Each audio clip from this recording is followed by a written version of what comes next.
All right, everyone. Thank you so much for joining us for this particular class. I am very excited about it because Enfys is awesome. So welcome to Kabbalah's Queer Connections.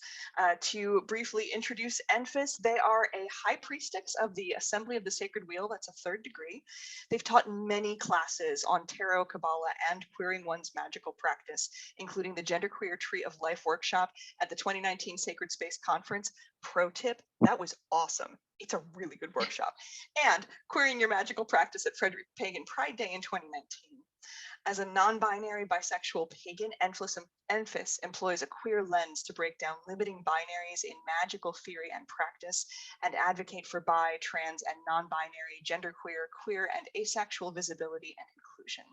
They're a founding member of the Misbehaved Maidens, a bawdy nerd folk comedy band comprised of 4 people from the DC, Baltimore area with a love of feminist, sex-positive music, LGBTQIA representation, parodies, drinking, and fandom references for the 18 and up crowd. They're also the creator of MajorOrQueerna.com, which remains one of my favorite plays on words ever. It's a website devoted to queer magical practice with a focus on the Kabbalah. And they are the author of the upcoming book, Queer Qabala, Non-Binary, Genderqueer, Omnisexual Mysticism, and Magic, which is going to be published by Llewellyn in June of this year. It's going to be awesome, and you should all get a copy. So, Enfys, thank you so much for joining us this evening. I'll hand it over to you and only pipe up if someone has something come up in the chat. Sounds awesome. Thank you so much. It never gets less weird to be introduced during a thing. It's like, oh, wow, yeah, I did all that stuff, I guess. So thank you so much, everyone, for having me. I have so much love for Frederick CUUPS, and I love coming to speak and present workshops for you all, whether virtually or in person. So as Irene said, this is Kabbalah's Queer Connections. I'm going to share slides starting now. And this is what we are discussing today. We're talking about Kabbalah's queer connections. So one thing I would like everyone to do while I kind of lay down the introduction stuff, if you can just pop into the chat kind of your, like a sentence on your experience with Kabbalah, whether that's I'm brand new, I've never looked at this before, I don't even know what it means, to I have, read a book on it, but to I have been studying for many years. Like whatever sums you up, I just want to make sure I'm speaking to people's experience level here as we go. So here's what we're going to be covering today. I'm going to be, of course, introducing this whole thing. We will do a what is Kabbalah for those who are new to Kabbalah. That part may be slightly longer or shorter, depending on what answers people pop into the chat. Then we are going to go through, and the bulk of this is going to be queering the spheres. We're going to go Malcuth through Keter, and we'll explain what that is. If you're brand new to Kabbalah, don't worry about that. This is meant to be kind of a high-level overview. We're not going to be getting deep in the weeds on lore so much as looking at things from a queer perspective in a way that might interest you to dig a little bit more, or might give you a couple aha moments. After we tie all that together, at the very end, we're going to do a guided meditation of about 5 to 10 minutes, followed by a little bit of journaling time. And then if there is time, I would invite people, if they feel so inclined, to share their experiences from the meditation. So you'll want to make sure you have either a blank book, like something to write with and on, whether that is your phone, a computer, a notepad, whatever works for you. So wonderful. I'm seeing folks pop into the chat and I am just taking a peek. Great. All right. Looks like we have kind of parity with experience here. That's great. So moving on, let's talk about what we're talking about, which is what my speech teacher always told me to do in speech classes. You got to tell them what you're going to tell them, and then tell them what you told them. So just in terms of housekeeping for how I would like to run this, you are invited to throw questions into the chat. I'm going to make a point of looking at chat whenever I'm about to transition between things and address questions at that point. If you have a burning immediate question, you are welcome to take yourself off mute and ask. Generally speaking, I prefer using the chat function though. And Irene will note if I've missed anything and will holler at me as well. And in terms of background, I think, yeah, Irene kind of covered everything. I have been kind of a Kabbalah nerd since about 2012, and I dug in like super deep with the book that I wrote. I just sort of was like, I'm writing these blog posts, why don't I turn it into a book? And lo and behold, it is coming to fruition, and it's finally about done being edited, which is a really good feeling. So why is this important? It's always good to kind of ground in this first. So my perspective on Kabbalah is that Kabbalah is complicated. I don't think anyone would disagree with that statement. Historically, when it's been taught, people have used metaphors to try to explain it and make it relatable to the culture of the day, much like many other types of magical practice. So a lot of Kabbalah books were written in an age when our understanding of gender and sexuality was different than it is today.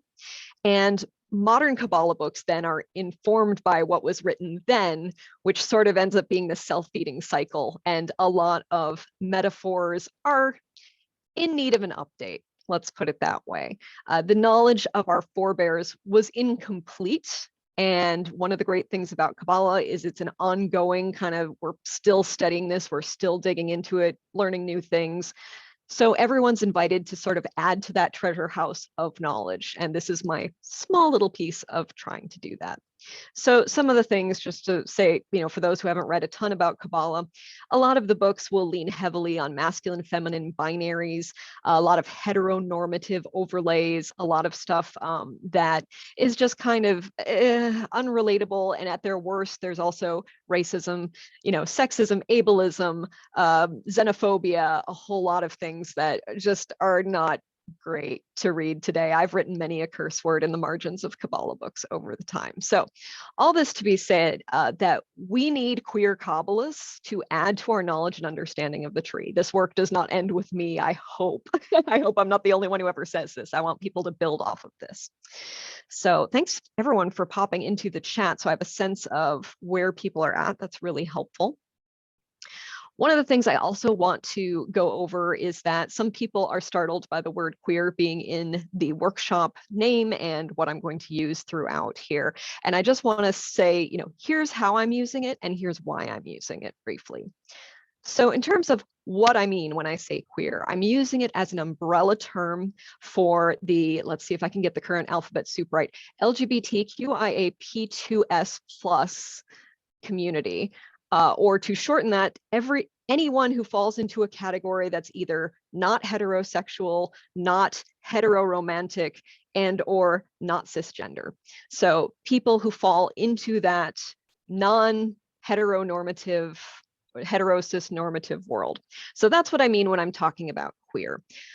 Part of why I use the term is that it's a nod to the academic discipline of queer theory, which emerged in the 1990s, so about 30 years ago, much as I hate to admit that's how long ago the 1990s were.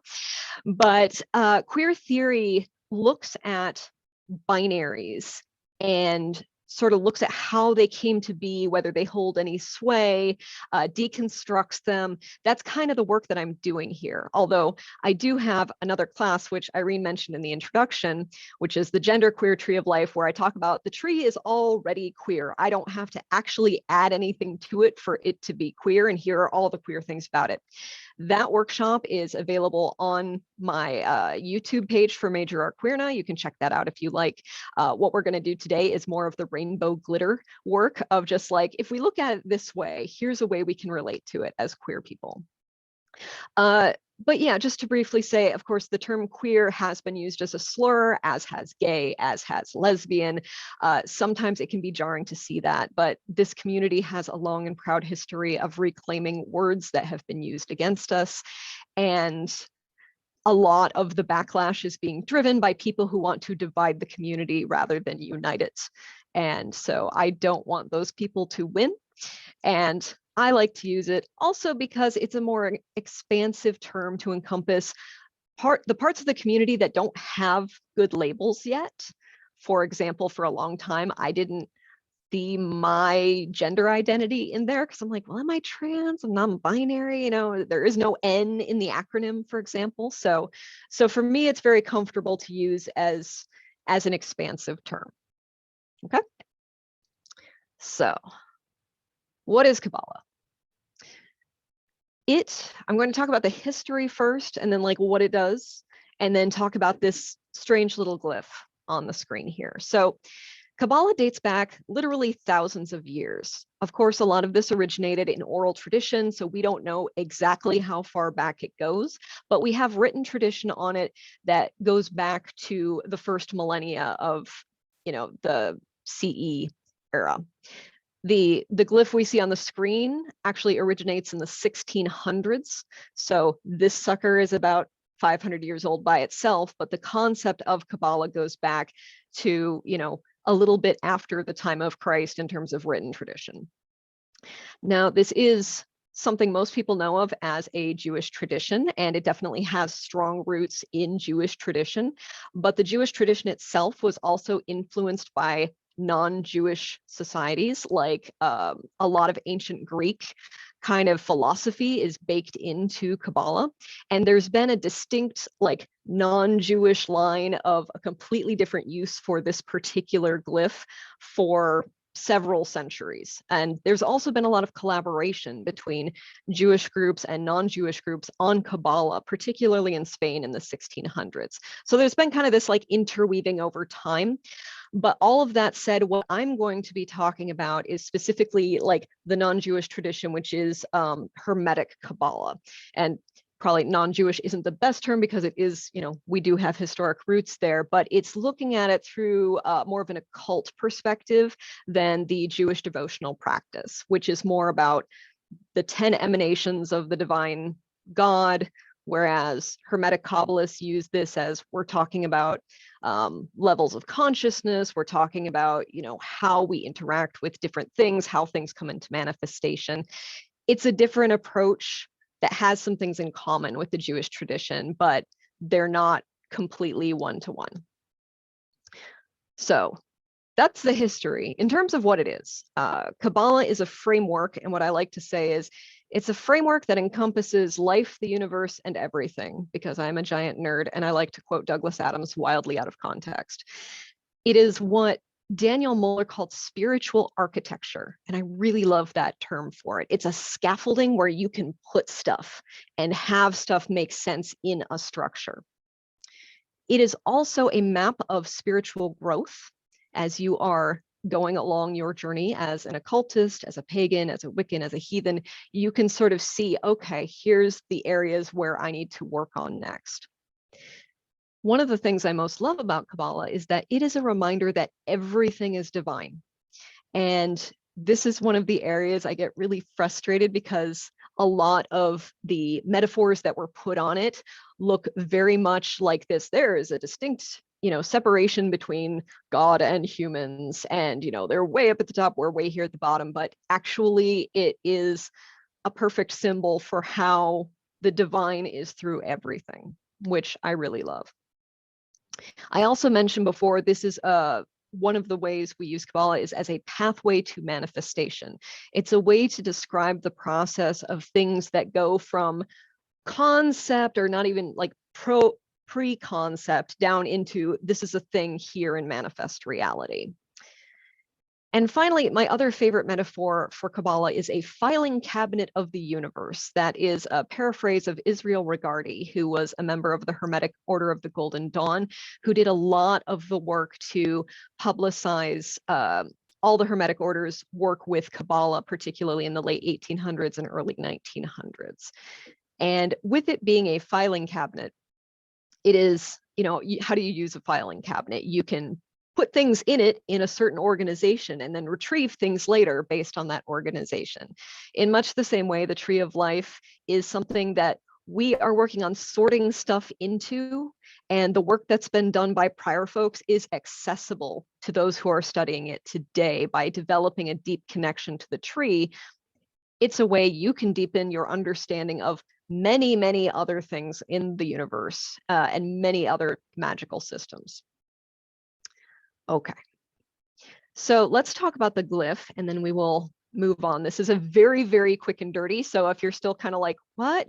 Don't stress about it. Like most of this, I just kind of want to give you a groundwork of here's the perspective we're coming from. Most of this will be, very accessible after this.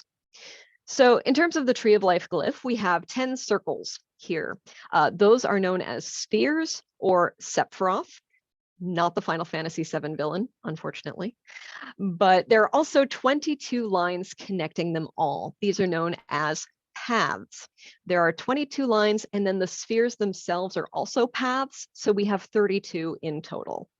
You'll also notice in this structure, we have 3 vertical lines. These are called the 3 pillars of the glyph. The one on the left has a few different names.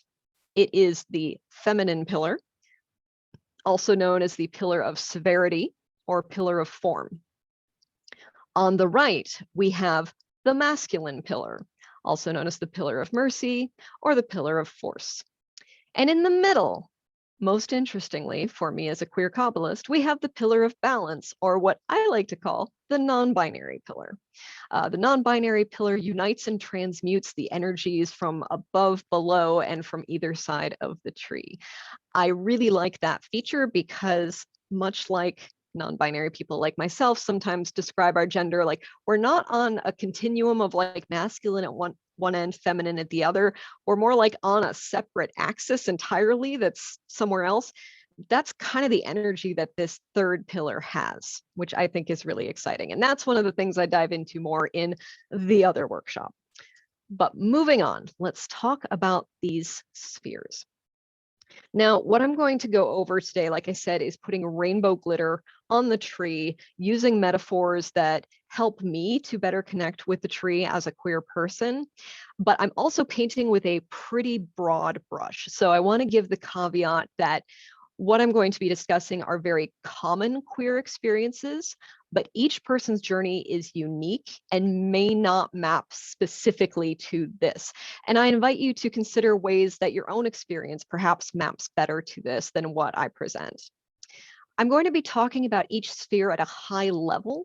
We're going to talk about what the sphere is generally about, and then going into how each sphere is queer or can be accessible for a queer audience in its own way. So we're going to do that for 10 spheres plus Da'at, which is sort of Schrodinger's sphere. It's a sphere that's not a sphere, and we'll talk about that later. So that's how we're going to go. The first thing we're going to start with before we dive into the individual spheres is the triangles. Now, on this glyph, I've taken some lines away, very sorry, and added, but they'll come back, don't worry. But we have 3 distinct triangles here that are traditionally known as the supernal triangle at the top, the ethical triangle in the middle, and the astral triangle at the bottom. In terms of how this is viewed from the Hermetic Kabbalah perspective, the supernal triangle is like your higher self or your spirit.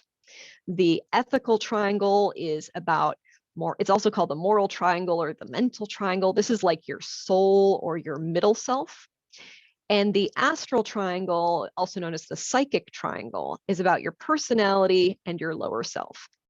So what I have done with these triangles and how I'm going to relate the spheres to this whole shebang is I have given them new temporary names. So I'm calling the astral or psychic triangle at the bottom the queer identity triangle, and we'll see why that is as we go through.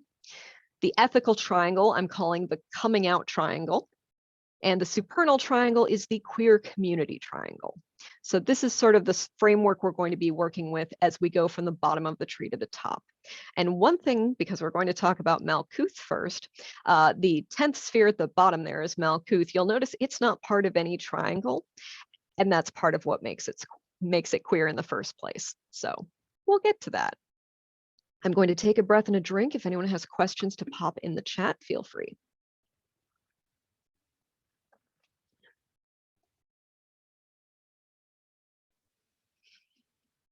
All right, cool. So let's talk about Malcuth, the 10th sphere. See, I promised I'd put the lines back. They're there now. It's okay.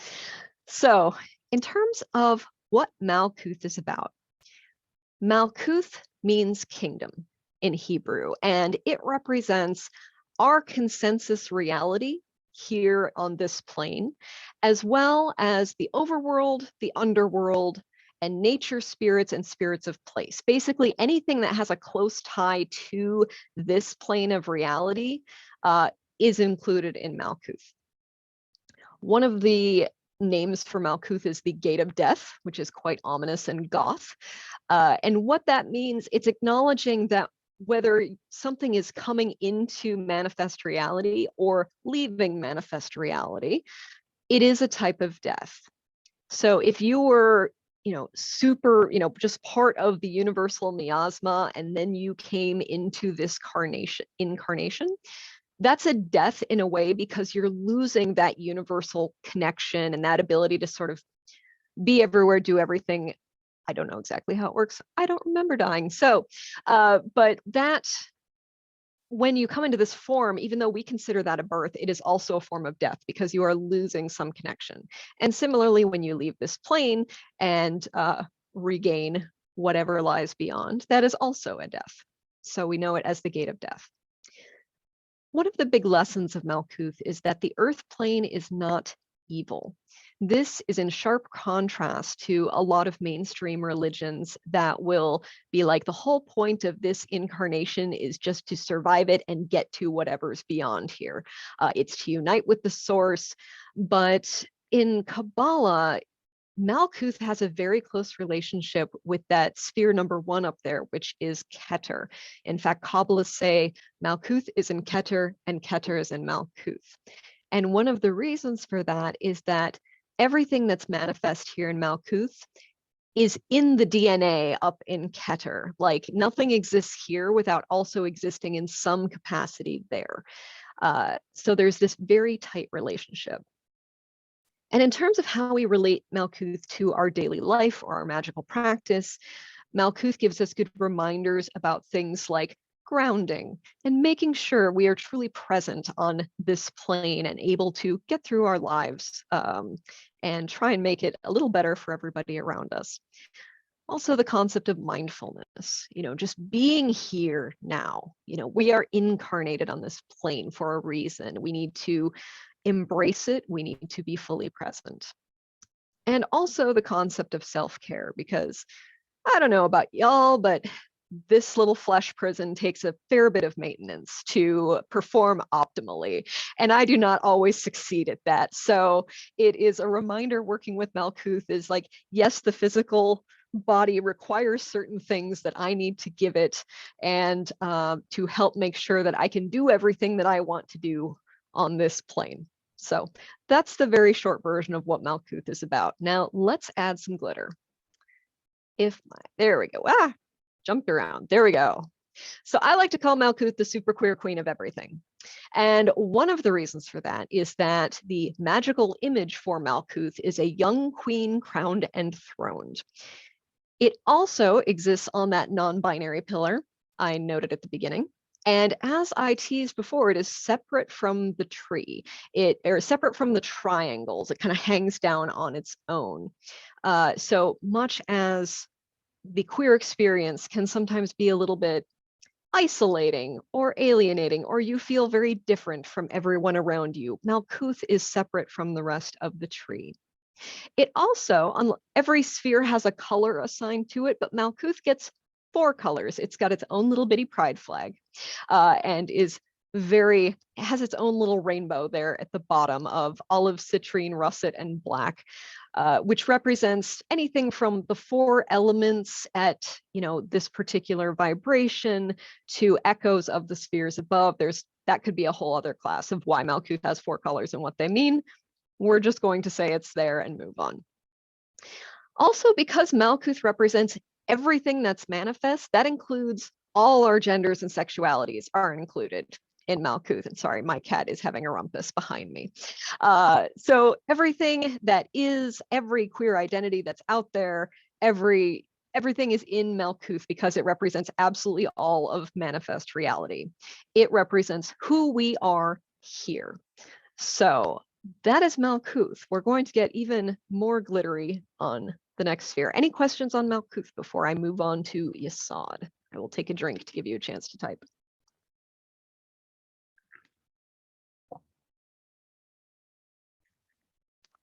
All right, and if you're still typing, I'll come back to it. Don't worry. So Yesod. Yesod is sphere number 9. Yesod means foundation. It is It seems a little strange because I'm about to tell you too that it is about illusions and imagination, which doesn't seem like foundation, doesn't really go with that.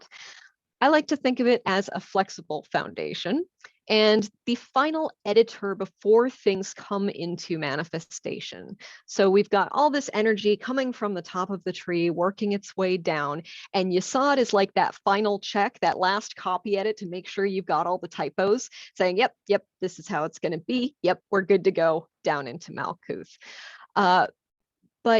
So that's kind of where the foundation piece comes from. It's also the treasure house of images. So this is where it's, like I said, it's full of illusion, full of imagination. And it sort of keeps us young in that way. If you think, and I'm 42, and one of the things I have noticed as I am getting older is that there is definitely a pull toward, I've tried so many things. I know what I like. Let me just keep going with what I like and not try the new thing because it's exhausting to try new things. I don't want to see a new movie. I want to see an old movie I've seen a million times because life is exhausting. But working with Yesod keeps that imagination piece alive, keeps your mind open to new experiences, because if we didn't have imagination, there would be no change. We would have no technological evolution. We would still be wandering around with sticks and rocks forming basic tools, if that. So imagination is very, very important for our ability to thrive, our ability to keep our minds open. It teaches us flexibility. Another point about Yesod is it is the soul of manifested reality. It is our collective consciousness and unconsciousness. And I'm going to drop I'm a big nerd. I'm going to drop nerdy references throughout this. If you don't get them, don't worry. But for those who've read the Sandman series by Neil Gaiman, and if you remember in Dreams realm, where kind of everyone's nightly dreams are connecting to each other, that's a perfect metaphor for Yesod. It's kind of like the astral plane, or the place where the human collective unconsciousness gathers. So that's always been a useful metaphor for me to think of it, adding new metaphors for the culture of the day. Here we are. And finally, Yesod reminds us about our connections to each other, to the universe, and with everything that's around us. So that's the quick and dirty on Yesod. Glitter time. So Yesod is the ultimate drag queen. Yesod has a lot of things about it that make it very inherently queer. Just without me having to glitter it, let me ramble about this for a minute. So for example, Yesod is associated with the moon. And in most, but not all, magical traditions, the moon is very tightly aligned with the feminine. And yet, Yesod is a masculine Hebrew name, and its magical image is that of a strong naked man. So we already see playing with a little bit of gender here. It's also on that non-binary pillar, as we talked about before. It unifies all those energies before they get into Malcuth, as I was talking about, like that final editor. So it basically makes this lovely energetic cocktail of everything and is sort of the universe's clothes closet in a way. Now, I wanted to align this with drag in particular because drag is a performance of illusion. It's about creating an illusion. It's about working with and exaggerating certain gender stereotypes, often in particular, for entertainment value, and lip syncing, which is an illusion in itself. So that's one of the ways we connect with Yesod. It's also part of the first of the three triangles I'm going to discuss as the queer identity triangle. This is the aspect of your queer identity where you are considering and testing your queer expression. Of course, identity and expression are two very different things. So this is sort of the trying on new things, thinking, what would I look like with that piercing or with those tattoos, that hair color? Let me consider and try on like what seems to fit for me. That's a very Yesod experience. It's our opportunity to play with aspects of our persona, our appearance, and if we want to, even do a little drag. Whatever works for us. So that is the queerness of Yesod. And if you have questions type, I'm happy to revert and go back, but I'm going to move on to Hod. Now, Hod means glory. And I love this sphere because I have a lot of Virgo in my chart. I am a very organized person. My greatest delight this week has been receiving a couple of new end tables that have storage in them to get my living room more organized, and getting new like storage things and shelving units. And oh, it has felt so good. And this is the sphere of organization and categorization. And to have that aligned with glory makes all kinds of sense to me, but not necessarily to everyone. But there are other aspects of glory to this as well. Hod is the home of symbols, of, you know, kind of the forms of what things are going to look like. It's the home of language and communication. This is where our deities get their clothes. Now I'm going to explain what I mean by that. So when we look at the tree of life, Hod is the 8th sphere.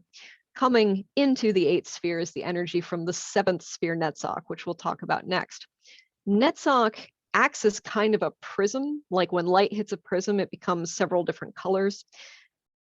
Netzach is where these distinct patterns of energy that we call gods become individually distinct. And in Hod, we put clothes on them to make them relatable to us. That's why our gods look like humans to us most of the time. This is where we decide, okay, these are the symbols that mean that this is Artemis. These are the symbols that mean this is Hecate. These are the symbols that mean this is Odin, and so on and so forth. So Hod is like the place where we name and categorize all the things. It also serves a very important function within our magic. Now, within Hermetic Kabbalah, there is, and also the tradition, the magical tradition that I am in, I believe there are 2 key components to create magic. One is you need energy. You need some sort of power source. But the other thing is you need a container. Hod is where those containers are. So Hod is the parts of magic that direct it in a specific way. So for example, the words of a ritual, or, you know, the tools that we use, or the words that, you know, the names of power, the gestures we do, all of those specific things are geared to put that wild energy to a specific purpose. And those specific little outlines, those forms, those containers are Hod. Okay, glitter time. Hod is one of those first clues for me that, wow, the tree is actually really heckin' queer. Why is nobody talking about this? Because this is where we have intersex representation on the tree. And this has been there for over 100 years, and no one seems to remark on how unusual that is, since we don't really have good intersex representation in pop culture, for example. But it's right there in Hod. Each of these spheres, I've noted magical images like the young queen crowned and throne, the strong naked man in Yesod. In Hod, it is an intersex person. It is, or one form of an intersex person. It is a person with visible penis and breasts. And it is meant to be, the word, of course, used that's not correct to use for people today is hermaphrodite. And of course, there's Greek folklore history with that and everything, but that is the concept, that is the image of Hod. And it's just sort of been sitting there for 100 years, and people have been, you know, using that and not thinking, wow, the tree is very representational and very queer. No one seemed to really point that out in the books that I have read. Hod is also where you're going to find a sexual and aromantic representation on the tree. So a couple of things. First, Hod is a masculine Hebrew name. It sits at the base of the feminine pillar, so already a little wibbly wobbly with gender. But it really takes a queer lens to the societal assumption that romantic or sexual love is the most important form of love. No part of the tree is without passion. And in Hod, the way that passion is expressed is non-romantic, like platonic love, love of study, love of, you know, plants, loving something that is not in a romantic or sexual way, but is nonetheless very passionate. That is Hod. And I love that that has, you know, expression here on the tree. One of the things that I think is most notable about, especially I'm speaking from an American perspective. This is not how it is in the rest everywhere else in the world, but we have been brought up to sort of believe that passionate expressions of love need to be sort of containerized into like a capitalistic consumeristic construct, like, express that with a card, express that with, and they don't really have a good, like, here's how you express this passionate thing, except for here's how you make money doing it. So HOD is a little bit bucking that tradition and saying that, hey, asexual love is a thing, aromantic love is a thing. It's every bit as valid and every bit as important as romantic love and sexual love. So we'll talk more about those other two in NetSoc, but continuing on with HOD. HOD is the queer part of the queer identity triangle that is our choice of name, pronouns, identity labels, and the importance of those things in helping us find others like us. I know a lot of folks who are like, I don't like labels, and that's totally cool. For me, the label is very helpful. For me to say I am non-binary is a much shorter thing for people to understand than say, well, I don't really feel like a woman. I don't really feel like a man. I sort of feel like a cloud. I could go on this long ramble and people would be like, what? But if I just say I'm non-binary, for most folks who know what that is, they're like, oh, okay, I have a general idea of what that is. And it's oops, sorry, bumped my keyboard tree. It saves me from having to explain a whole lot of things. Also, as someone who has changed their name and pronouns over the last couple of years, this is a sphere that identifies the importance of those things, the importance of labels, the importance of categorization, and what we name things as being particularly magically powerful. So that is HOD. Moving on to NetSoc. This is the other half of one of the three. You'll see there's three pairs on the tree that sit horizontally across from each other. Spheres 7 and 8, 4 and 5, and 2 and 3. So every time you see that pair, there's a very distinct interaction between those things. So NetSoc is where that romantic and sexual and passionate love resides. NetSoc means victory, which again, it's one of those like, why is it called that when so much of the imagery is about this other thing? It is where the wild energy for our magical work comes from. And like I said, where that prism happens and distinct forms of energy get split into separate streams of power. Now, I think it means victory is, well, there's that saying, love conquers all. Of course, that's a victory for love. But I also think that one of the big pieces of NetSoc is about reconnecting with our primal selves. There's so much of our personhood that gets lost as we are brought up to be, functional and polite members of society. Let's say, we stop being the sticky, happy kid sitting in the mud, running around, just feeling very free and not really caring what people think. That sort of gets painted over by how we are socialized to, make sure we are not too distracted, taking up too much space and not being too weird and all of that. NetSoc's like, no, you need some of that. You need to connect with that part of yourself to make magic work. And that is really hard work to do. And anyone who's done shadow work knows that even if you've been to therapy, wow, yeah, going through all that catalog of stuff that's been layered on top of you that is not actually you and doesn't serve you, it's hard. So victory, the name of NetSoc, acknowledges that difficult struggle, but also the importance of that struggle. So the neat thing about NetSoc is that it's automatically queer because of those separate streams of energy. I mean, this is where the very concepts of gender and sexuality come from. This is where those differences appear. They don't have names yet at this point in the tree. That happens in HOD, but the way you feel your gender, the way you feel your sexuality, that's a NetSoc experience. So it's where we have and I would actually recommend everyone do this exercise at some point in their life if you haven't already.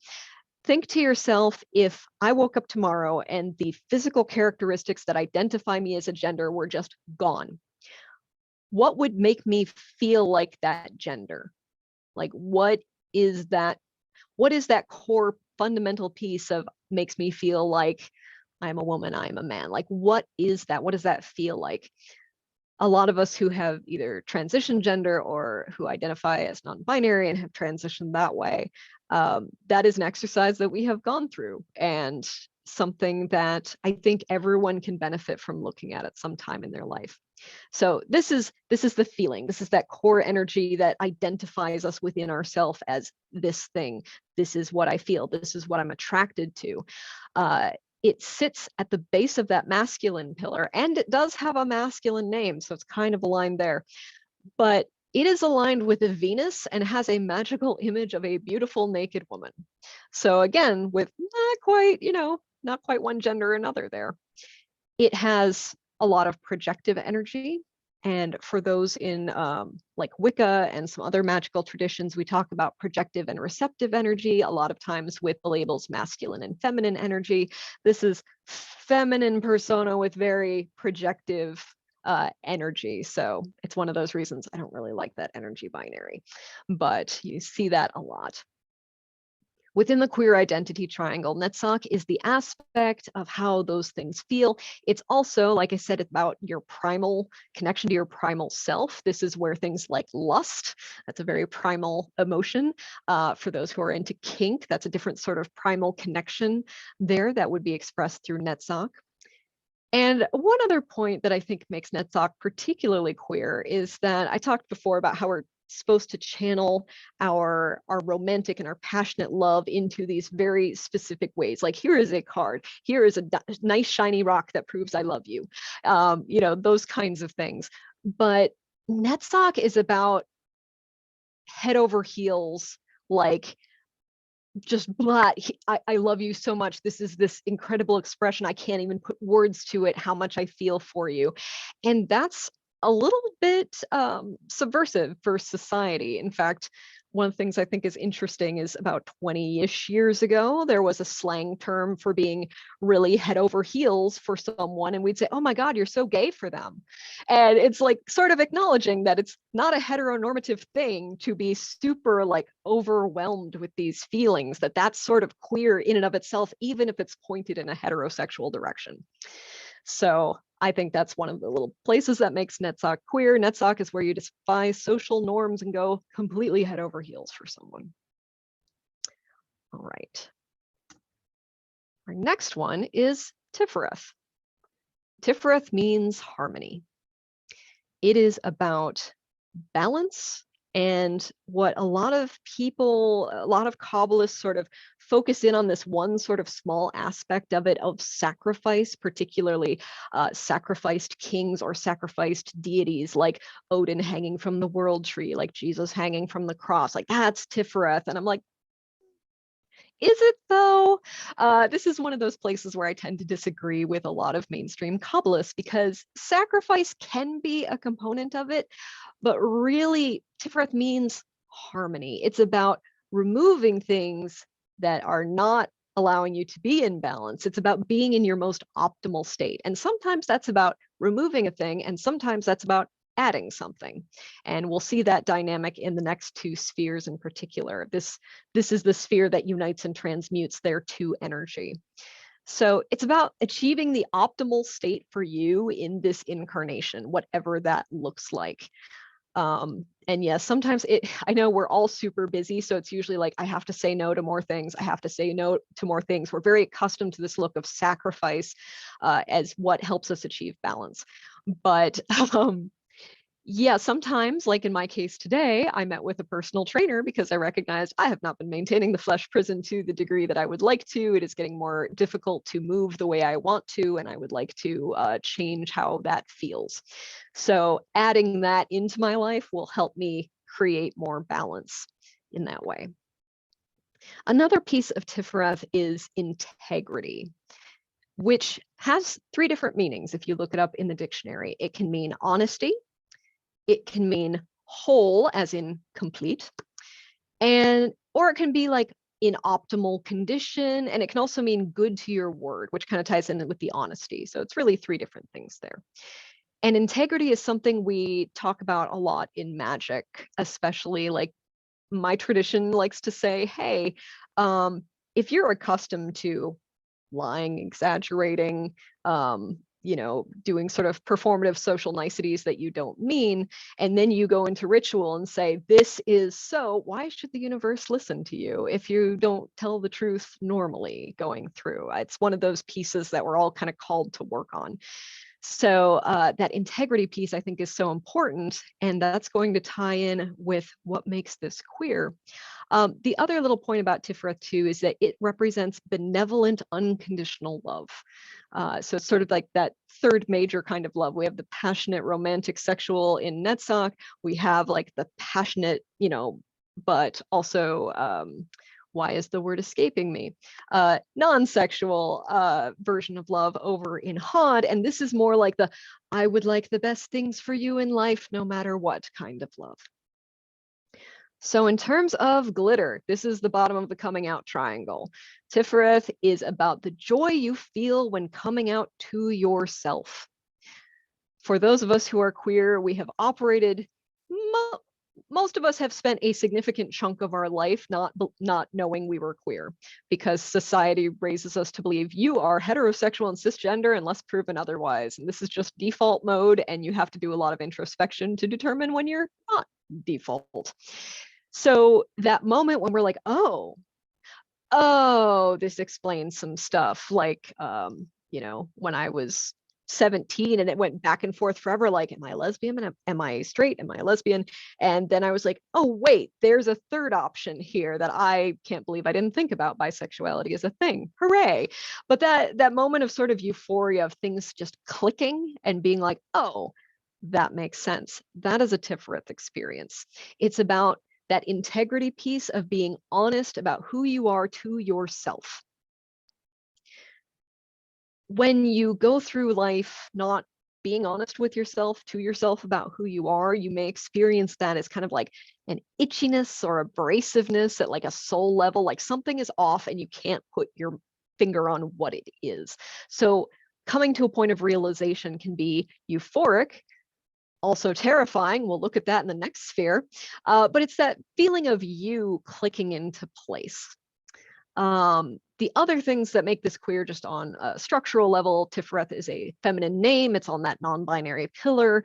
And despite the feminine name, again, it's aligned most commonly with a lot of masculine sacrificed gods as being at home in Tifereth. And yes, Dash, working on a master's degree in finding balance. I would love to hear how you did that, because everything I've heard about grad school makes that sound like absolutely impossible. So kudos to you for finding that. I'm going to take a quick drink. If anyone has questions or anything about what we have just covered, feel free to drop it in the chat or unmute yourself if you would rather.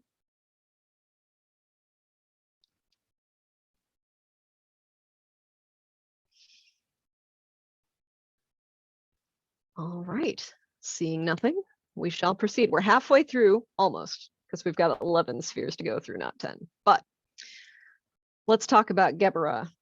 This is sphere number 5. Its name means might, M-I-G-H-T. It does not mean might makes right, which is how I think it gets misinterpreted a lot of times.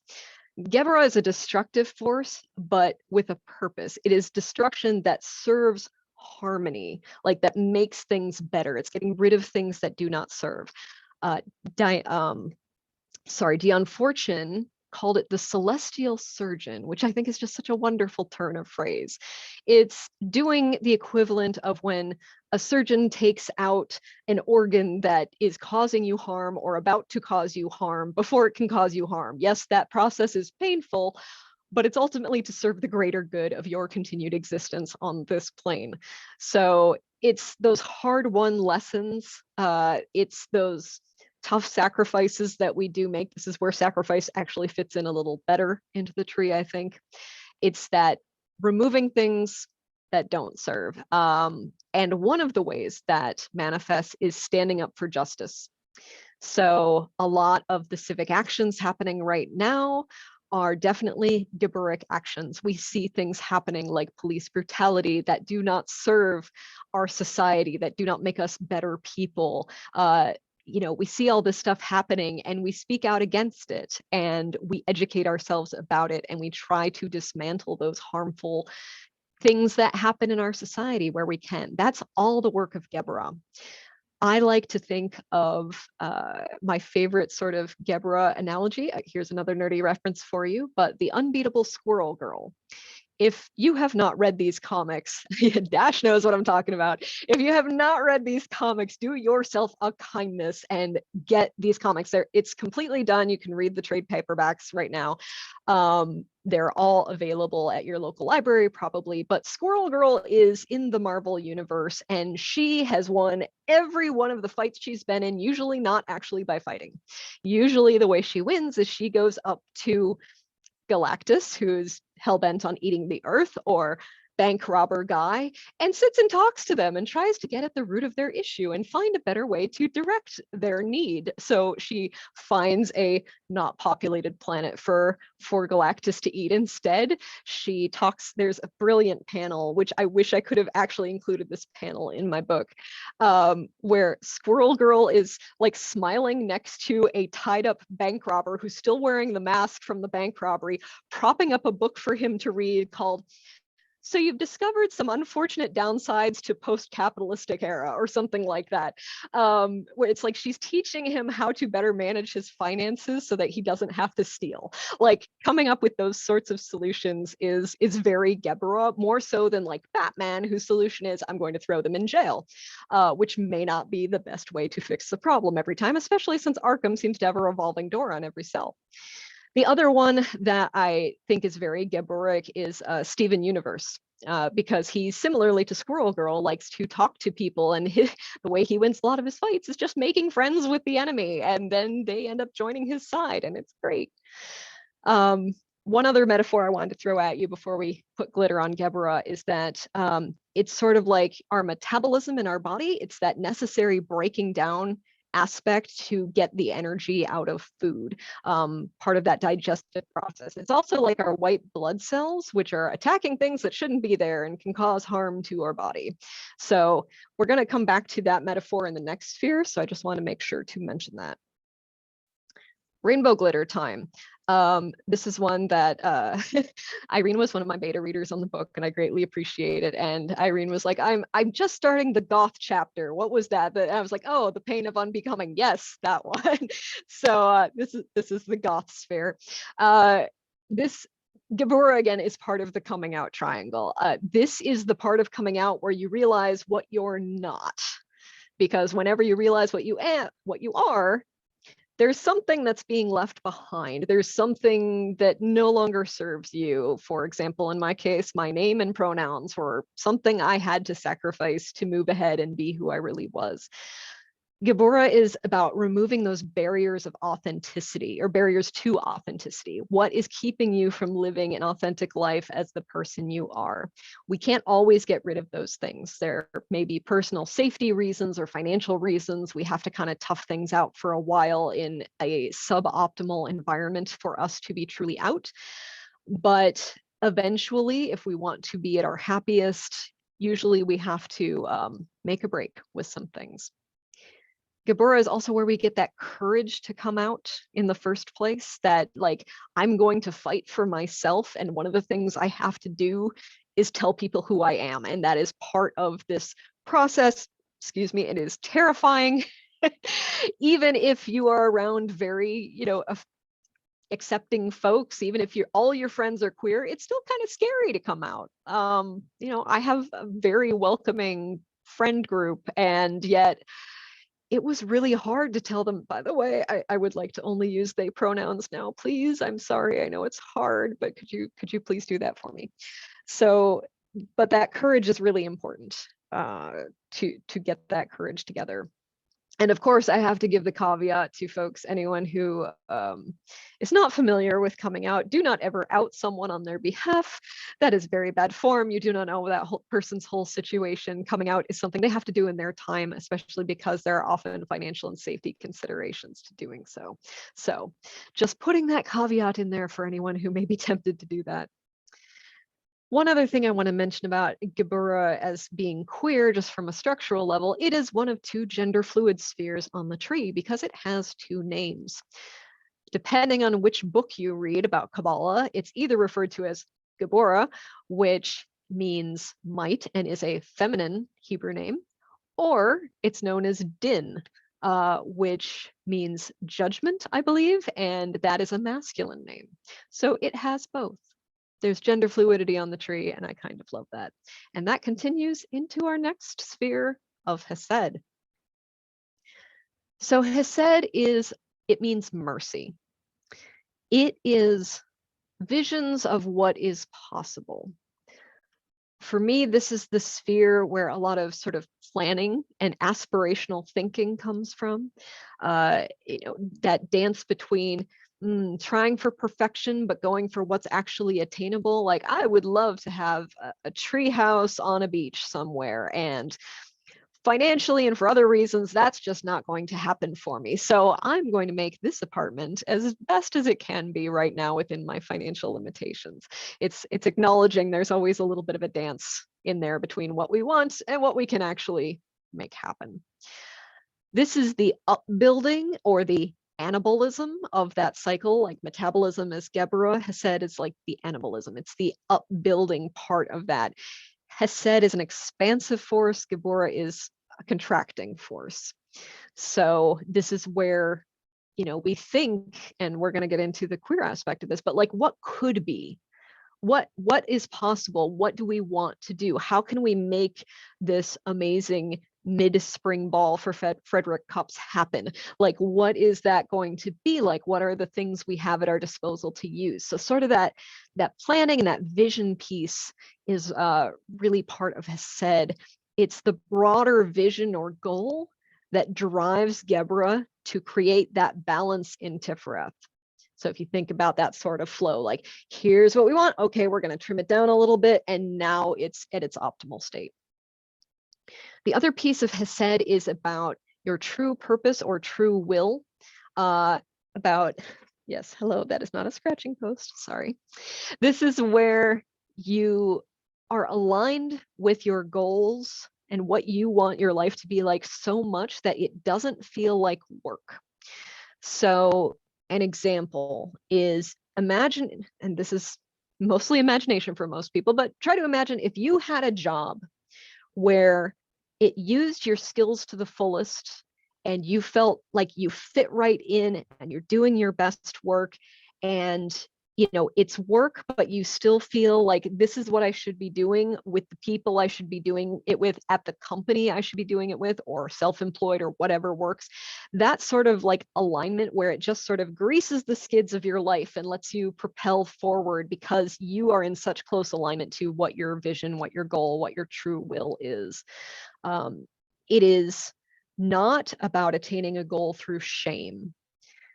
It is not about beating yourself up for not having that right job, or for not, getting your resume just right, or for, eating something that you feel guilty about later. None of that is Hesed. It's about like, hey, let's do the things that help us, achieve this goal. And then we're going to feel more aligned and like things are clicking into place. But there's no shame that if you don't attain that, if that makes sense. So this one comes with a little musical cue. Who can I be now? Any 80s fans out there? So Hesed is the other part of that coming out triangle and the vision for what you could be. So you come out to yourself in Tifereth and like, okay, this is what I am now. And in Geburah, you think this is what I'm not now. And this is what's not serving me, being my full self. Hesed is like, now that I've done that, what are the possibilities? What I now have space to become something that is more me than what I have been. And what does that look like? Now, if this sounds familiar, yes, it does sound a little bit like Yesod, that playful sort of experimentation, that thinking about, how do I want to express myself? Except in Hesed, it's more play with a purpose. Like, it's much more purposeful and directed. So it's basically making room for those new joys and possibilities. And it's when that experimental phase kind of finds direction. The neat thing about the tree is every sphere is contained within every other sphere. So you're going to get echoes of other spheres kind of throughout, which is interesting. And Hesed is the other gender fluid sphere, companion to Gabora. So Hesed is a masculine name, and its other name is Gajula. And again, depends which book you read, which way it will be. I don't know why some authors choose one name over the other. I just know that they do. So gender fluid spheres are awesome. Now it's going to get a little bit weird. I'm going to take another quick drink here. If any questions, yep, feel free to take a stretch break as Irene was doing there. If you need to stand up and stretch, feel free. All right. So we're coming into the final four. But first, we're going to talk about Da'at here before we get to, I guess, the final three. So you can see on this glyph, there's like a little dashed circle between numbers 1 and 6 there. That is Da'at. Da'at means knowledge. And it sort of exists and sort of doesn't. It's a paradox of a sphere. Some Kabbalah books do not even mention it at all. And some of them are like, yeah, that's a thing, but we're not really going to get into it. Or, you know, they have different theories about what Da'at is. It's kind of a mystery. Da'at, my understanding is that it is a veil, it is a membrane, it is an abyss, it is a separator between the lower parts of the tree from the supernal triad at the top. I like to think of it as you're driving along and suddenly your road ends at the edge of a cliff and seems to pick up across a yawning chasm, and you have to figure out how to get across that chasm. That chasm would be Da'at. It is a liminal place between two different kinds of existence, because what happens in the supernal triad is things get a lot more abstract. Things get a little bit weird. And this is sort of that veil between, okay, we can kind of understand this from our perspective of manifest reality into, okay, this is a whole different kind of existence to what I'm used to. For those who've read the book Wrinkle in Time, one of the scenes that stood out for me as a young person reading this is how they accidentally get taken through two-dimensional space. And they cannot survive there because everything just has 2 dimensions. They can't breathe. That's a little bit like the transition going from the lower part of the tree into these last few. Is like we're entering 2-dimensional space. Things don't work exactly the same way as they do here. It's basically our gateway to the concept of manifested reality. So it's that Malcuth Yesod sort of track, but on a higher arc. Like it's the final editor of the barest of conceptual leading into something we can better recognize as something that could be manifested. One of the things we talk about is the lightning flash in Kabbalah, which is the pathway for manifestation, which basically is if you connect the dots 1, 2, 3, 4 in sequence, that's the pathway energy flows to create something that becomes manifest. And Da'at, if you look at 3 and 4 on this glyph, that's the only part of that connect the dots where we don't see a line. That is an invisible, it's a hidden path. So one characteristic of the hidden paths is that they're a little weird. Any place where you could connect 2 spheres on the tree where there isn't a line drawn, that's considered a hidden path.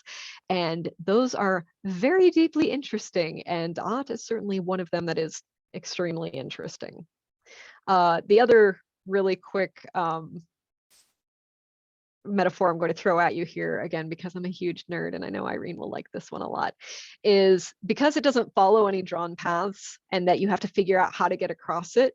I liken it to that scene in the movie Labyrinth where Sarah is trying to find the entrance to the labyrinth and she's convinced there isn't one. She's like, it just goes on. There's no doors, there's no openings, there's nothing. And then this little worm says, no, there's one like right there. And she's like, oh, and then she actually sort of moves forward. She's like, I was just assuming there was no door. So it's that kind of leap. In fact, I'm going to get even nerdier still because I love Into the Spider-Verse. And one of the key components of Da'at is that it is a leap of faith. You have to find your way across the abyss, much like Miles Morales, taking that first jump and just hoping beyond hope he's going to be able to catch himself as he flies out into open space. It's that moment of, well, this better work, because if it doesn't, I am screwed. And that is a one-way trip when you take that leap of faith. And much the same way with coming out as queer, being queer can feel like a liminal place sometimes for a lot of different reasons. One of which, and this is thankfully starting to change, but we don't have a lot of scripts for what it means to be a queer person in the way that straight cis people do. There is tons and tons of mass media about, here are ways to be a straight cis person and ways you can see yourself and identify with what's on the screen. And like I said, this is changing, thankfully. But when I was growing up, I knew of one bisexual person on TV, and it was Ricky on My So-Called Life. And I did not identify with him. And it took me a really long time to figure out that I was bi, because I didn't identify with what I saw on the screen. So being queer means taking that leap of faith without a script and trusting yourself to be who you are, who you really are, and trusting you won't fall. This is part of owning the slurs that are hurled at us, like I talked about with the word queer. Taking that back, when I was a kid, I grew up in Minnesota, which is a very, very conformist place. And the slur that was hurled at me was the word weird a lot. All the kids were like, God, you're so weird. Why are you so weird? You're just weird. And always said with that kind of contemptuous tone. And I don't know exactly when it happened, but I think it was in junior high, after I had been watching a lot of Mystery Science Theater 3000, which is a show made in Minnesota that lampoons conformity to no end, when I suddenly was like, hey, wait a minute, I am weird, and that's something I like about myself. And suddenly that word had no power over me to make me feel bad anymore. I took it back. I'm like, yeah, I'm weird. And that's part of the reason why I like the word queer. It also means weird. And when I took that step, and when I sort of owned, yes, I am weird, that was me doing that Miles Morales jump off the building thing, because there's no going back after I do that. Really, that's like, okay, this is who I am now.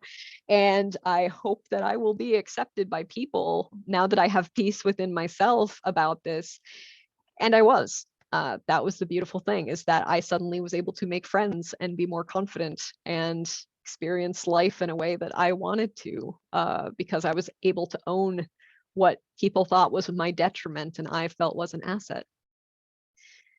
Da'at makes us question what is actually real, and if normal means anything. Does that sound familiar to some folks? It also makes us question, it's called knowledge, and like, is our knowledge actually knowledge, or is it just assumption? Are we Sarah standing at the edge of the labyrinth assuming there are no doors just because we don't see them the way we expect them to look? But yeah, once you realize who you are, once you come out to yourself, you can't really unknow that. You can try to bury it if you're scared, if you have to, but it's always going to be there and it's going to come back. So in the way that Da'at is a one-way trip, so is coming out. Final three. Bina is the third sphere. It means understanding. And now one of the things I invite you to sort of play with after this experience is we have three spheres that mean sort of similar things. Da'at means knowledge, Bina means understanding, and Hakma, which is the next one, means wisdom. And they're all very distinct concepts within the tree, and they interact in some really interesting ways. It's a fun mental exercise to meditate on how those are different. Understanding in Bina is about empathy or compassion unhindered by what we think is true. So that knowledge piece of Da'at, like, okay, I have this knowledge. If you think about, sometimes we have trouble empathizing with people because we have put them in a very specific box. We think we understand their situation and think they are behaving wrongly. But if we were in their shoes, it may make a whole lot more sense. So this empathy and compassion that is unhindered by knowledge, by what we think is true about a person, is a very powerful thing. Bina is where we first get in the tree the potential for form. As things are flowing down this path of manifestation, it's all just straight energy until it gets to Bina, and Bina is like, hold up, we need a place to put all this. So it's not form as in here's the shape of me. It's more like atomic structure. Like, we're going to put some hydrogen and some oxygen together and see what happens. It's matter and form, but on a level that we can't perceive it here. It's like the laws of physics without those laws being expressed in any way. They just exist. One of the ways that, well, no, I'll get to that metaphor in the next one, but it's just like this potential for form. And now when we talked about Netzach and Hod, we talked about, hey, magic needs energy and then it needs a container, right? So here we have that, but on a much higher level. So this interplays with Chokmah, which is like pure, unbridled, raw energy. And this is like, here's maybe a shape that can make that actually do something. We use the metaphor a lot in Kabbalah of a steam engine, where if you've got steam, that's great. But if it's just going everywhere, it doesn't really accomplish anything. In fact, if it's not restricted in any way, you may not even feel the heat from it. It just disperses. But if you force that steam through an engine, you can actually create movement. You can create energy. Something can happen. So Chokmah is like the steam, and Bina is the engine that you push that through to make stuff happen. At the end of the day, it's a recipe for space-time and a recipe for the potential for manifestation. Everything at this point in the tree is just raw potential.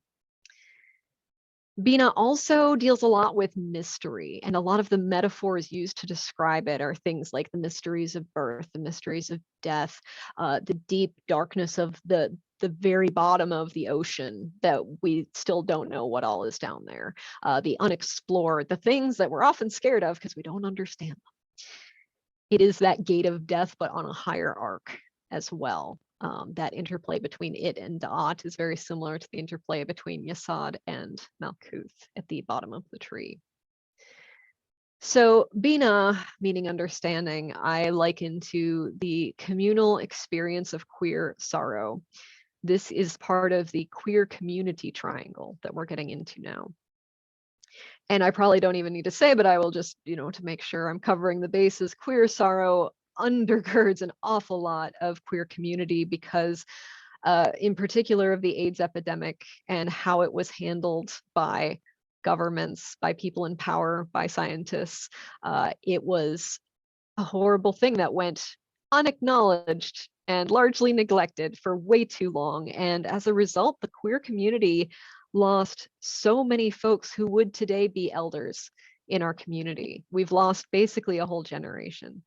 And that knowledge and that sorrow of that loss, that grief, that anger at how it was handled undergirds a lot of our advocacy. Because feelings of anger, feelings of grief, those are wild energy that can fuel actions and change when we actually put them to use, when we channel that anger, when we channel that grief, that frustration into, okay, I'm going to call my congressperson because holy cow, we have to do something here. I'm going to write letters to voters. I'm going to do something. I'm going to bring a bottle of wine to my friend who is protesting, that kind of thing. You always feel a little bit better after you've done something. And I think that's because you've actually put that energy in a direction. As in the queer community, we acknowledge those who came before us and fought for our rights. A lot of the rights we have today are extremely hard won.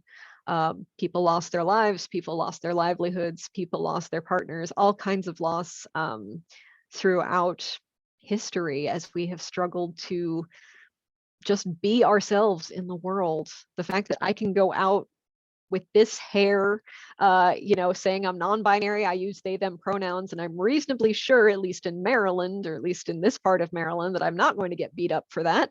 That's hard won. I wouldn't take that for granted even 20 years ago that I would be able to do that comfortably. So when we gather in the queer community, we acknowledge those who came before us, those who fought for those rights that we enjoy today. Now, one of the super queer things about Bina, which at first I was like, how am I going to queer Bina? Because it's a feminine sphere, the top of the feminine pillar with the feminine name, like everything's kind of aligning. It is one of the most delightful things I learned is that Chokmah across from it, which is usually held up by Kabbalists as the ultimate divine virile masculinity. Chokmah is a feminine name in Hebrew. So I like to call them the lesbian power couple at the top of the tree, which makes a lot of traditional Kabbalists probably crap their pants. But yeah, we've got two feminine names right across from each other. In fact, depending on the Bible translation you look at, wisdom and understanding are personified characters who are co-creators along with God as the universe is coming into being in the Bible. So I love that idea. And that was one of my biggest like mind blown moments when I was researching Kabbalah. I'm like, holy cats, that's true. That's amazing. And the other really queer thing about Bina is how it's associated with the taboo. Things that, I said things we're scared of because we don't understand. It's associated with childbirth and by extension, sexuality, the womb, death, the deep, infinite depths of the sea. We fear that which we do not understand. And that is one of the main themes that a lot of queer people deal with in our lives, especially from folks who respond to us badly, it is fear because there is no understanding there. So Bina is a source for understanding and connects us to ourselves and to others. Two more. Moving on to Hakma. Hakma means wisdom, as I have said. This, and it's a little tricky to talk about the supernal triangle without talking about kind of all three of the spheres at once. So I'm going to get a little ahead of myself again and talk about Keter at the top. One of the ways to think of Keter is it's like everything that's going to be, but it's like a light switch that's turned off. Like there's potential there, but nothing is happening. And Hakma is when we flip that switch on and suddenly everything is happening. And by everything, I mean wild bursts of energy in all directions. Think the Big Bang. Basically, here's a whole bunch of stuff going out in every direction. It wasn't there before. We don't know what's happening. It's extremely hot. It's vibrating at a very high level. It is endless rushing energy, like an orgasm. And one of the things people love to say, oh, Hakma is like the divine cosmic phallus ejaculating. I think it's more like just a generic orgasm, irrespective of whatever bits you happen to have on your person, because it's that feeling of that endless rushing energy that I could power 6 cities with the intensity of this thing I am feeling right now. That is a Hakma feeling. It is the true freedom to be everywhere and everything at once, but without any potential for form. So it's just like it's everything's everywhere suddenly and not really creating anything, not really being anything. It's just pure energy rushing out in all directions. And I talked before about we've got knowledge, understanding, and wisdom kind of in this not really a triangle here with Da'at. Just to put those in context as a quick metaphor to help understand them for today's times, knowledge would be like being given a spreadsheet full of numbers. Understanding in Bina would be being able to put them in context.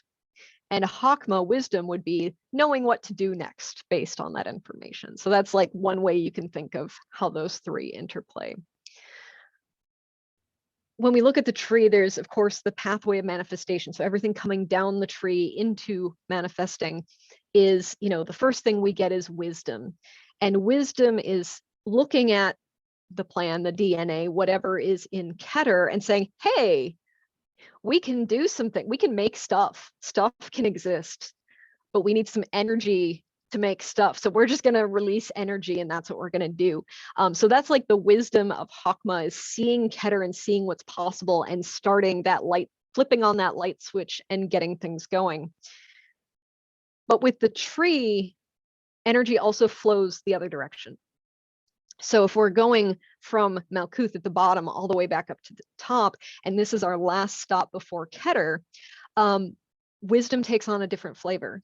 And the wisdom there is that things do not matter, and that our separate incarnate existence is all an illusion because we're all one. We're all the same thing. We're all drops in the same ocean. So it's a bit of a paradox there, like, hey, let's make a bunch of stuff, and like, yeah, the stuff doesn't matter, all in the same sphere. And I liken this to a quote from the TV show Angel, which I used to watch, where they're about to go into some apocalyptic fight, because of course they are.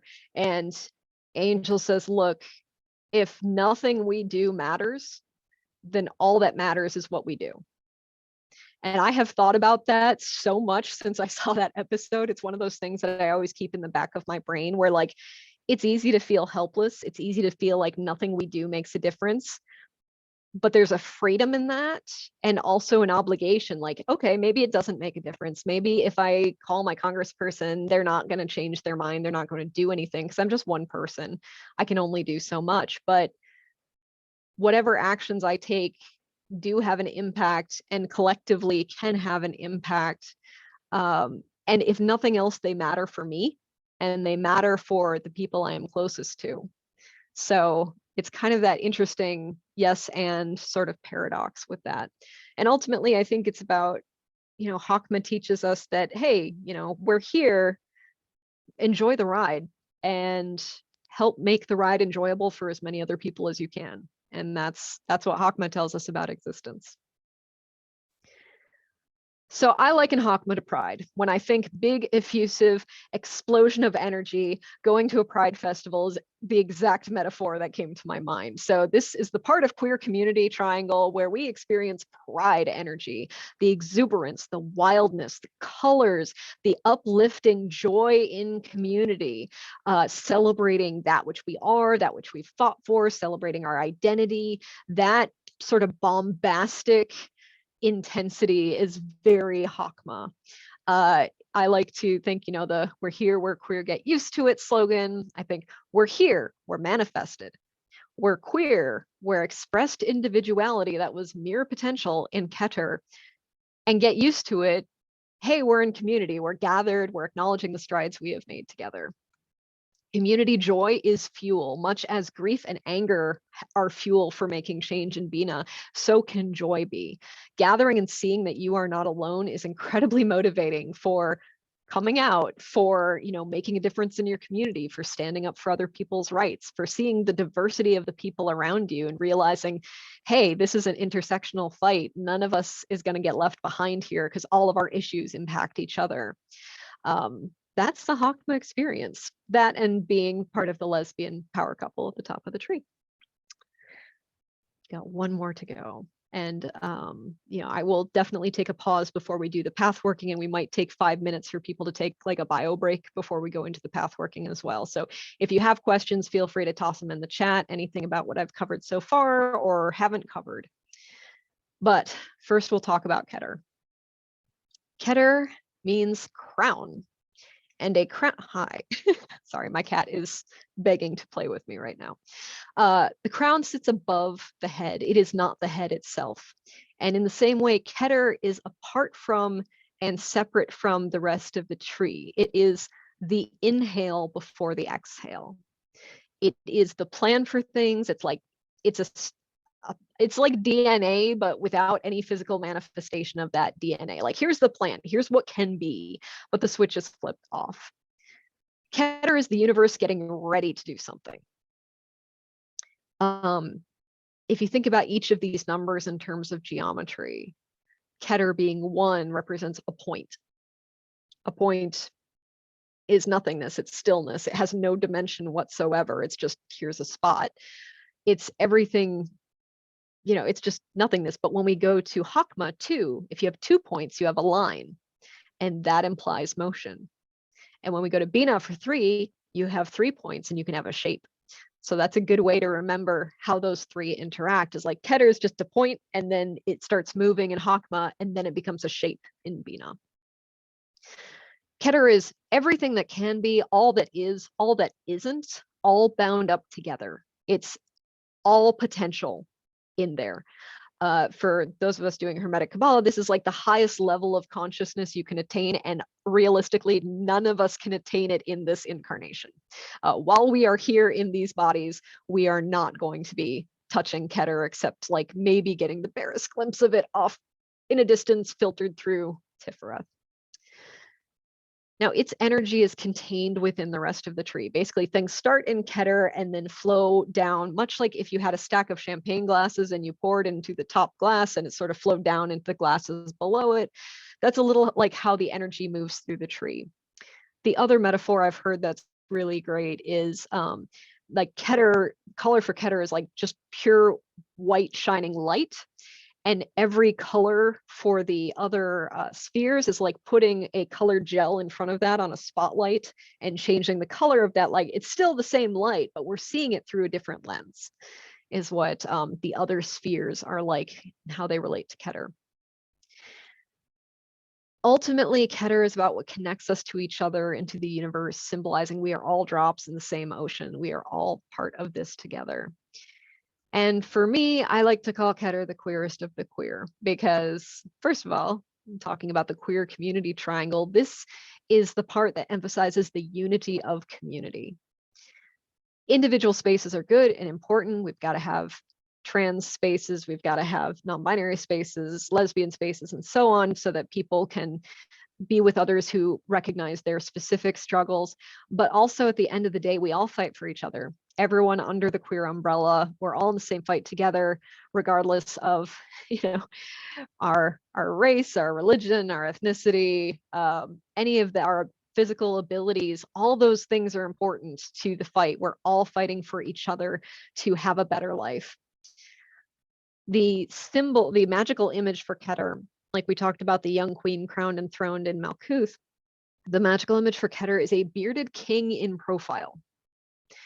And this was another one of those clues for me where I'm like, Kabbalah is pretty queer, because a lot of Kabbalah scholars say that implies the unseen half that's not in the profile is a feminine side of things. So it's like both masculine and feminine simultaneously. And I'm like, how did nobody say, and also that's super queer?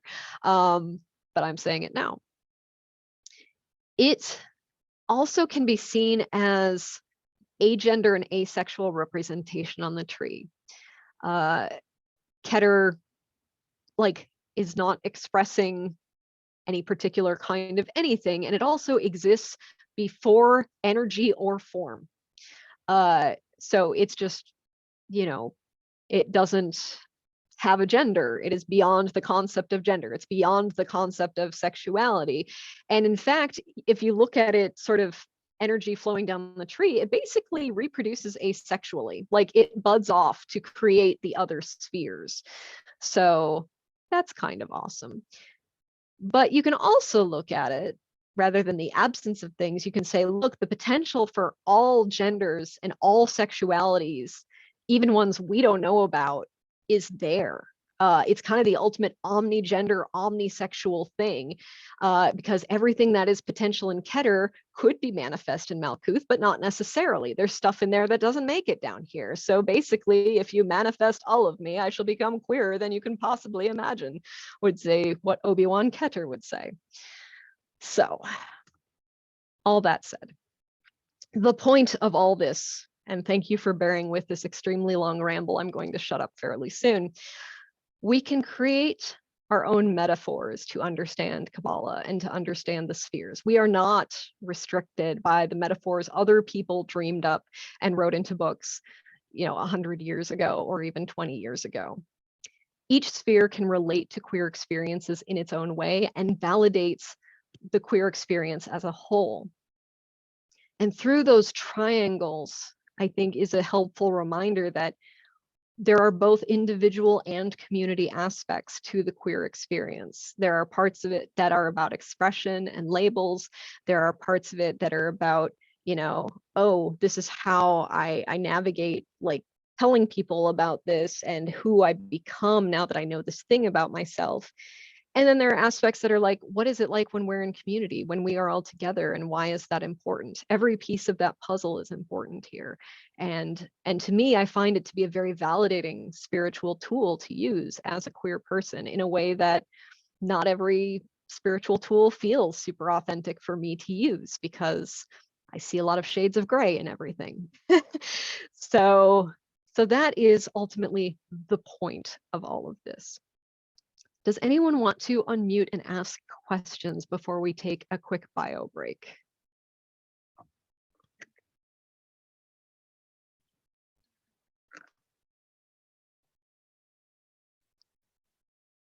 Yeah, Michael, did you want to unmute or do you want to put it in the chat? No, I can unmute. It'll make it easier, because Okay. if I type, Cool. we'll be here an hour. I just recently, I know that feeling. I'm part of Wyoming Valley CUUPS, up here in Wilkes-Barre, wonderful. Pennsylvania. And I Mhm. just finished up a Tree of Life / Tarot 11-part series that I taught. And my biggest Cool. problem was taking the antiquated language of masculine and feminine and trying to update it so that it was more, for lack of better words, I'm going to steal yours, queer sensitive, you know. And I used projective and receptive, but it didn't quite have the same feel or vibe. Now, I'm not Hermetic by any means. I got into it researching the Tree of Life and how the northern traditions use Yggdrasil in the Tree of Life, and then the Kabbalah uses, and I wanted to know the associations with it. You know, which Cool. came first and whatnot. Never did ever get to that answer.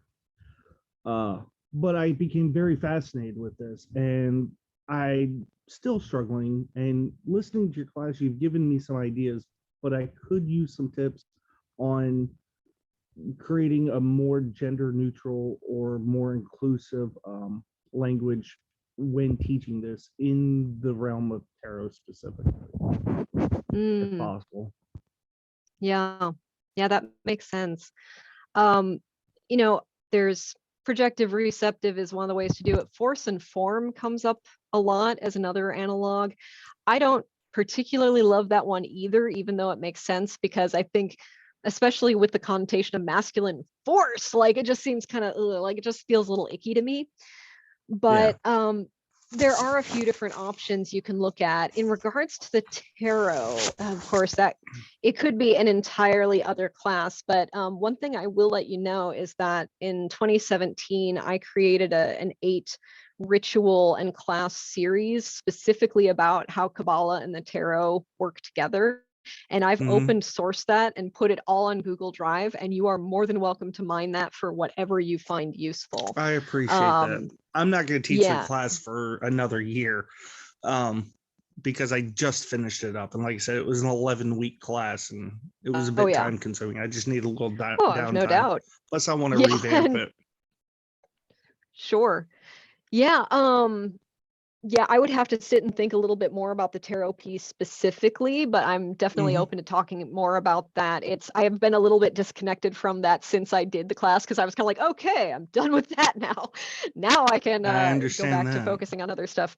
Yeah, but I'm going to drop a link in the chat, and this is where everyone can find not only a link to this deck's slides, but also the recommended reading, and it links to that Google Drive of like everything I dumped in there for 8 ritual series. I ended up doing the pairs of Netzach and Hod and Geburah and Hesed in the same ritual class to make it fit with an 8 Sabbath thing within my coven. So yeah, there's like class notes in there. You may have some aha moments. You're more than welcome to email me if you have questions, thoughts, want to bounce things back and forth.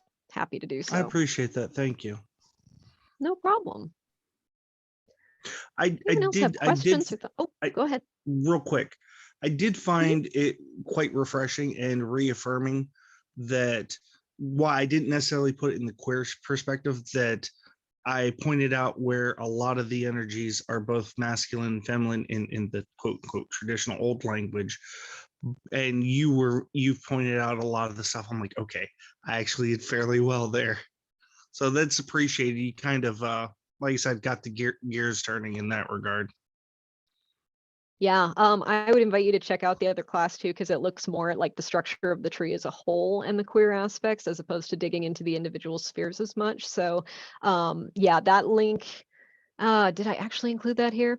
It's on my YouTube. So if you just search YouTube for Major R Queerna, I don't have a custom URL yet because I don't have 100 subscribers yet, but you will, there's only like 4 videos in the channel, so you'll find it pretty easily if you want to check that out. Thank you very, very much.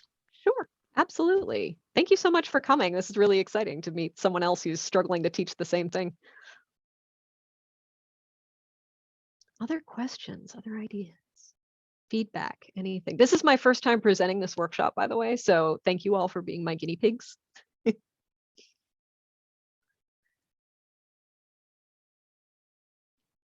All right, well, I'm going to hang here, but if folks want to take like 5 minutes, go get some water, cycle your fluids, whatever you need to do, and make sure you have something to journal with. Let's come back together at 8:45. So in about 5 minutes. Oh, thank you, Irene. Appreciate it. There's the link to the YouTube class. But yeah, let's come back together in 5, and then we'll go on a little journey together. All right. All right, so at this point, we are going to do a path working, followed by the opportunity to journal what we experience on that path working. So we're going to be visiting the Temple of Tiffareth, which is that sphere right in the middle that's about balance, as we talked about before. We're going to be receiving wisdom from the spheres of the coming out triangle, Geburah and Hesed. And I just want to preface this by saying you are in control of this experience. It is okay to divert. It is okay to bail out at any point. If your experience is different from what I'm reading out loud, that's okay. This is your journey, not mine. So I'm happy to be a guide, but if you go a different direction, that's totally fine. And after we're done, I'm going to give us about 5 to 10 minutes to journal. I'm going to just kind of like give me a heads up when you're done journaling, maybe raise a hand or just like have your camera on and look at me, whatever. And we'll come back together to wrap things up. So, all right, at this point, get comfortable, sit however is comfortable for you. I'd like you to close your eyes and take 3 deep breaths, slowly in and out. And with each exhalation, I want you to let go of any tension you find in your body.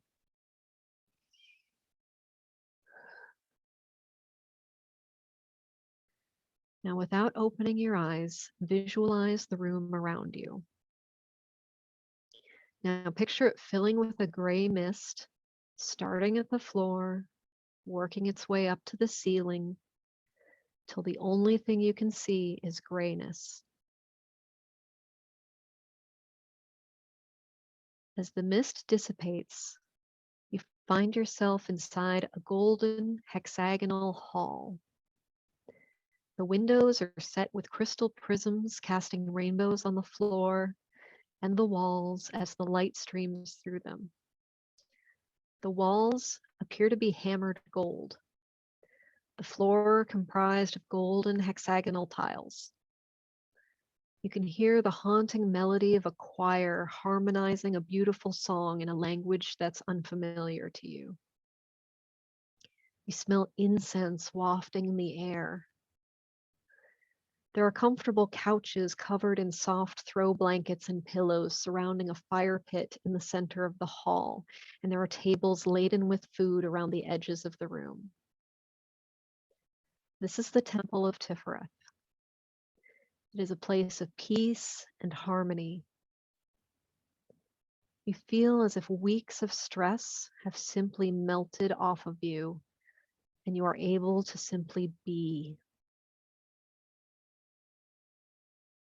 You're conscious of your breath and your heartbeat, slowing and growing more comfortable in this space.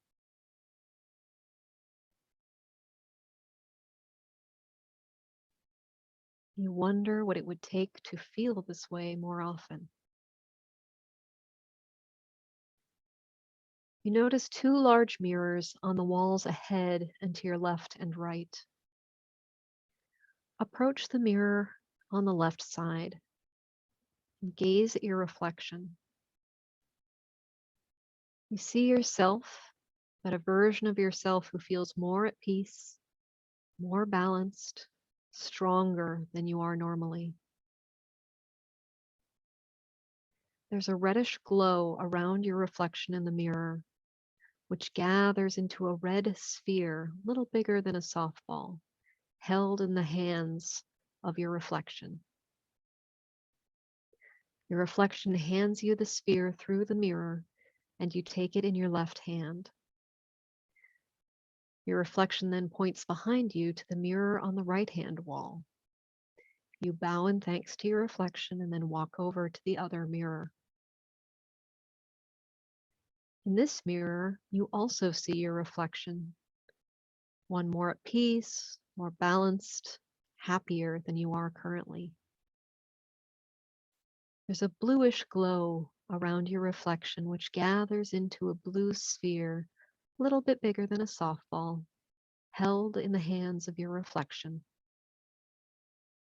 Your reflection hands you the sphere through the mirror, and you take it in your right hand. You bow in thanks. You take the red and blue spheres to a seat by the fire pit in the middle of the room.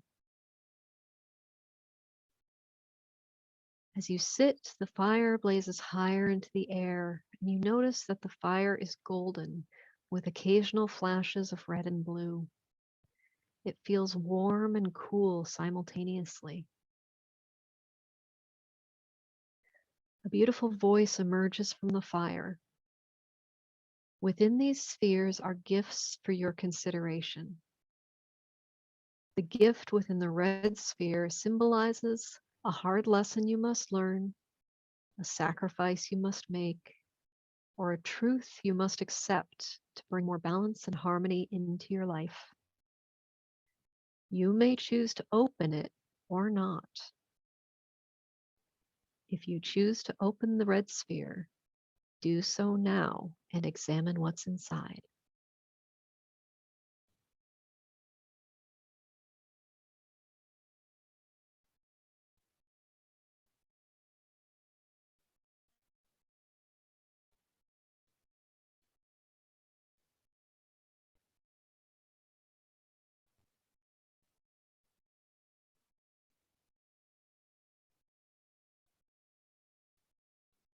The fire speaks again. The gift within the blue sphere symbolizes a possibility, a place where you can expand your life and your will in a growthful direction that will bring more balance and harmony into your life. You may choose to open it or not.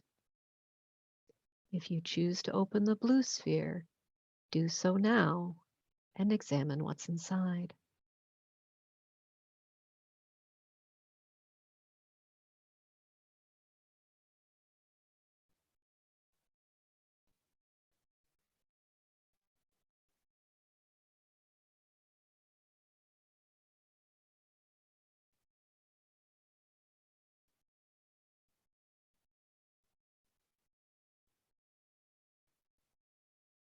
The top of the golden fire forms itself into a golden sphere, which floats down into your lap. It is cool to the touch. The fire continues speaking. I offer you this final gift from the Temple of Tiffareth. It symbolizes a reminder you must hold close to your heart, a reminder that you are loved. You may choose to open it or not. If you choose to open the sphere, do so now and examine what's inside.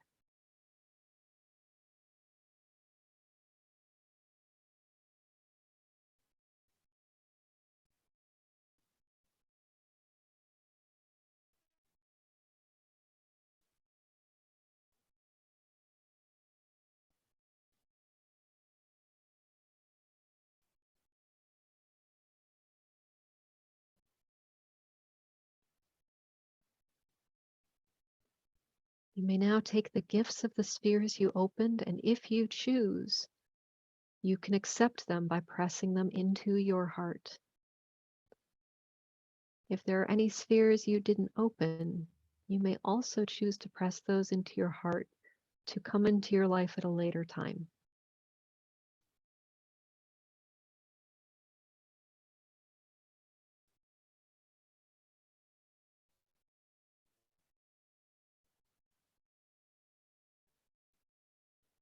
You feel the warmth and the serenity of the Temple of Tiffareth, listening to the choir harmonizing beautifully, smelling the incense in the air, seeing the light casting rainbows all across the room. You feel safe, you feel at peace, you feel whole. You may return to this place anytime that you wish. For now, though, the air around you begins to fill with a pearly gray mist until you can no longer see the temple around you. When the mist dissipates, you find yourself seated comfortably once more. Take a deep breath. Wiggle your fingers and your toes. And when you're ready, open your eyes.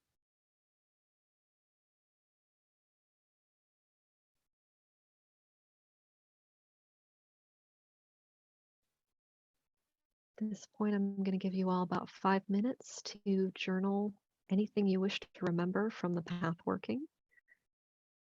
So we can stop the recording for a bit while we do that.